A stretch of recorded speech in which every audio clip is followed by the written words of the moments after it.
आसमा बीबी। अस्सलाम वालेकुम जी। आसमा बीबी, मेरे सामने आपका एक आर्टिकल रखा है जो 2-3 दिन पहले आज से डॉन में छपा था, जिसमें आपने कहा कि सुप्रीम कोर्ट के इस फैसले से करप्शन खत्म नहीं होगी, लेकिन सुप्रीम कोर्ट बहुत कंट्रोवर्शियल हो जाएगा। आपने इसमें लिखा कि करप्शन जो है विच हंट का जिक्र किया। आपने कहा कि जाती तौर पर शायद, क्या आपका यह ख्याल है कि जाती तौर पर निशाना बनाया गया इस जजमेंट में किसी को? देखिए, बात यह है कि ये जजमेंट तो आई, उससे बहस होती रही, फिर कुछ कमेंट्स भी आए सुप्रीम कोर्ट के, मगर मैं उसमें नहीं जाती हूं। मैं ये समझती हूं कि जब एक जजमेंट ऐसी हो जो कि बड़ी selectively principles of law apply करे, तो उस पर जाहिर है लोगों को अफसोस होता है। दूसरा, ये एक बड़ी रेट्रोग्रेसिव जजमेंट है, जहां पे कभी पहले आर्टिकल 227 जो है, जो कि काउंसिल ऑफ इस्लामिक आइडियोलॉजी को लगता है, उस टच स्टोन पे कभी कोई कानून जो है वो गिराया नहीं गया पहले। ये इस जजमेंट में ये भी कहा गया। दूसरा, मैं ये समझती हूं कि यहाँ पे जो बयानबाजी पीपल्स पार्टी के गवर्नर साहब ने की है, मैं उसको भी ठीक नहीं समझती हूँ।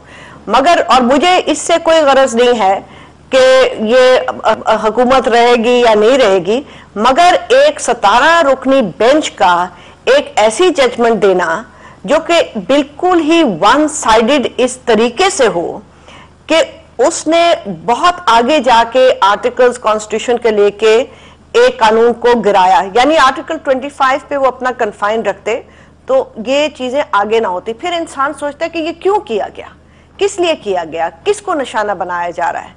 तो ये चीजें जो है बड़ी तशवीशनाक हैं। और फिर देखें, जब जुडिशरी जो है वो इस तरह जजमेंट्स देने लगे और यूनानिमस देने लगे, जो कि जजमेंट्स मेरा ख्याल है कि बड़ी कंट्रोवर्शियल हैं और लीगल एस्पेक्ट्स बड़े कंट्रोवर्शियल हैं, तो इंसान परेशान होता है कि आगे मेरी भी बारी शायद आ सकती। तो आपको लगता है कि जिन चीजों को, या स्विस कोर्ट का मेंशन, मैं जाती तौर पर इसलिए स्विस केसेस का मेंशन स्पेशली कर रहा हूं यहां पर कि बहुत लोगों का ख्याल है कि मेंशन नहीं होना चाहिए था। आप भी इस बात से इत्तेफाक करती है कि ये मेंशन नहीं होना चाहिए था? क्या चीज नहीं मेंशन? स्विस केसेस खोलने की जो बात 2 या 3 पैराग्राफ्स में की गई है इस जजमेंट, मैं समझती हूँ नहीं होना चाहिए था। मगर मेरा जाती तौर पे जो ग्राउस है वो जजमेंट के साथ बजाते खुद है। मुझे आप ये बताएं कि आर्टिकल 227 पे आज तक कब ऑर्डिनेंसेस या लॉज जो हैं वो स्ट्राइक डाउन किए गए हैं, और आर्टिकल 62F को कब बुनियाद बना के आर्टिकल्स किसी कानून को खत्म किया गया है। मुझे तो ये लगता है इस तरीके से कि बैकडोर से एक इस्लामाइजेशन की फिर निज़ाम आना वापस आने लगा है, और फिर एक जजमेंट जो कि एक नज़र में ये कहती है कि भाई इन लोगों को तो हम पास्ट एंड क्लोज ट्रांजैक्शन पे नहीं छोड़ेंगे, मगर दूसरी तरफ अगर जजमेंट्स आप देखें तो उसकी बात वो पास्ट एंड क्लोज ट्रांजैक्शन की करती है। मसलन कि अगर 3 नवंबर से इमरजेंसी खराब थी तो उस दिन से क्यों नहीं थी जिस दिन मुशर्रफ साहब आए? तब से आखिर मुशर्रफ साहब जब आए थे तो वो एक आर्मी डिक्टेटर के तहत आए थे, तो तब क्यों नहीं? सो सिलेक्टिवली ये काम किया गया। मैं जफर अली शाह साहब के पास आता हूं। शाह साहब, आप को भी जजमेंट से कोई एतराज है? आप भी वकील हैं, आप भी देख रहे हैं इन सारे मामलों को। मैं सियासी मामले में जाने से पहले जजमेंट की तरफ आते हैं थोड़ा सा, कि जो जितनी बड़ी लंबी चौड़ी जजमेंट आई है उन्होंने अपने नुकात पेश किए, आपको भी कोई एतराज है इस जजमेंट से? मुझे कतन कोई एतराज नहीं है। बड़ी कंप्रीहेंसिव जजमेंट है अब्बासी साहब।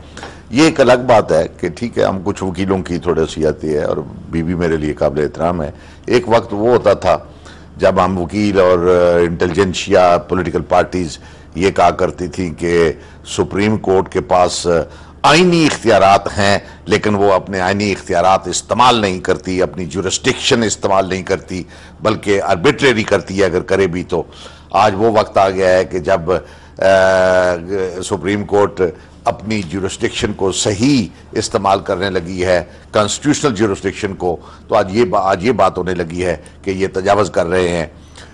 स्विस कोर्ट स्विस केसेस का होना चाहिए था, जितनी तफसील क्यों नहीं होना चाहिए? अगर एनआरओ में ये जिक्र है कि मुकदमात जिन पर बनाए गए थे अंदरूने मुल्क या बैरूने मुल्क, और वो इस तरीके से वापस ले लिए जाएंगे, तो सुप्रीम कोर्ट ने अगर उसका जिक्र कर दिया तो क्यों ना करती?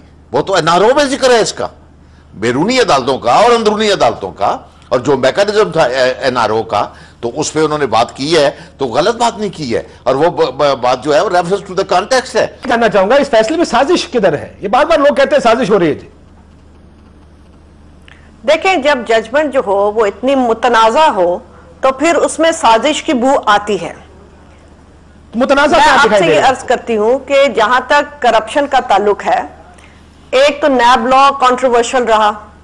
अच्छा, उसके बाद अगर यहाँ पे अदालतों में केसेस नहीं पूरे उतरे तो मैं और आप तो जज नहीं लगे हुए थे, तो जो जज लगे हुए थे उन्होंने पहले क्या कर लिया था, इतना क्या मल मार लिया था जो कि वो अब कर लेंगे।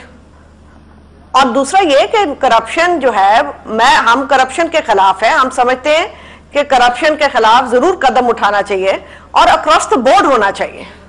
लेकिन जब आप कहती है कि जज पहले कुछ नहीं किया अब क्या कर लेंगे, तो मौका दे दें उनको। मैं तो ये जानना चाहता हूं कि अगर स्विस कोर्ट के केसों पर उन्होंने कह ही दिया कि जरूर मौका लें, देखें जरूर मौका लें। और मैं समझती हूँ एनआरओ को भी उनको खत्म करना चाहिए था, मगर मौका देने का यह मकसद नहीं है कि आप पूरी कॉन्स्टिट्यूशन की शक्ल बिगाड़ दें।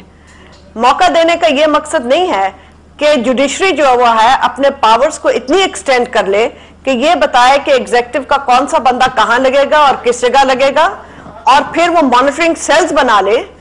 और फिर मॉनिटरिंग सेल्स जब बनाएगी तो जिन लोगों ने अपील करनी है उनके ऊपर उनको नजर आ रहा है कि एक प्रेजुडिस बेंच बैठी है, तो उनको आपने उनके दरवाजे बंद कर दिए।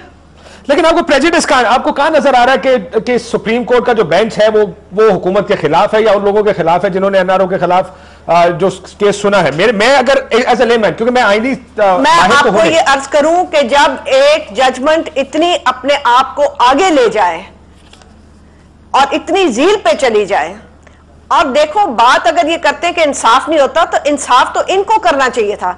यहां पे किसी जगह भी इंसाफ नहीं हो रहा, तो अपना घर तो पहले साफ करें। यहां पे लोग कहते हैं कि जी पार्लियामेंट कुछ नहीं कर रही तो फिर इसलिए जजेस करें, तो अगर जजेस कुछ नहीं करे तो क्या पोस्टल ऑफिस वहां जाके बैठा दे? लेकिन मेरे सामने अपने अपनी हदूद में रहेगा, वरना ये मुल्क नहीं चलता आगे इस तरह। लेकिन मेरे सामने जजमेंट पड़ी, मैं आम आदमी की समझ के लिए जानना चाह रहा हूं। जो मेरे सामने एक जजमेंट पड़ी है जिसमें बहुत सारी चीजें जो आपने कही कि आइन का आर्टिकल कौन कौन सा इन्वोक हुआ और वो कहां पे अपनी हदूद से तजावुज कर रहे हैं, मुझे तो खैर चले समझ में नहीं आया। मेरे सामने ये है कि तमाम केसेस आपके बीच में काशिफ साहब, बीच में कोई आवाज आ रही है, बीच में कोई लोग बात करें, ये जरा ठीक करवाइएगा। जी मैं आपकी लाइन, इनकी लाइन ठीक कर लें, मैं तब तक अपने स्टूडियो में आ जाता हूं। कायरा साहब पहले, उसके बाद शाह साहब आपसे इसका जवाब लूंगा क्योंकि उन्होंने पहले ऑलरेडी एक बात कर दी है। चले आप बता दें कि इस पूरी जजमेंट में मेरे सामने कहा है कि केस खुल गए, इन्वेस्टिगेशन जहां थी वहां से दोबारा शुरू हो जाएंगी, जिन केसेस को बंद किया गया था दोबारा खुल गए, तमाम इंक्वायरी शुरू हो गई, स्विस कोर्ट में जो केसेस थे वो दोबारा खोल दिए जाएंगे। इसमें डरने की या खौफ की क्या, इसमें ये क्यों कहा जा रहा है कि जमहूरियत खतरे में पड़ गई? क्या करप्शन केसेस खुलने से जमहूरियत खतरे में पड़ जाती है? नहीं, कभी भी नहीं। बल्कि जनाब मैं आपको बताती हूँ, जमहूरियत बल्कि ज्यादा मजबूत होती है। मतलब इसमें बीबी की सुन ले बात, मैं जवाब देता हूं। आसमा बीबी, अगर आप बता दें पहले तो। देखें, जमहूरियत इस तरह खतरे में पड़ती है कि यहां पे अदालतों ने अपने लिए एक पावर ले ली अब, कि अब 62F में ये देखेंगे कि अब जो कॉन्स्टिट्यूशन के तहत जो 62F जो कि ज़ियाउल हक का बनाया हुआ कानून था, जिसमें पहले कई अदालतों में लोग गए और उनको परे कर दिया गया, अब उसको सैंक्टिफाई किया गया है। तो अब हर मेंबर पार्लियामेंट को वो देखेंगे सगेशियस है नहीं है, ये है, ये इन्होंने एक स्वॉर्ड जो है वो पार्लियामेंट के ऊपर डाल दी और बड़े धड़ल्ले से डाली। इखलाकियात की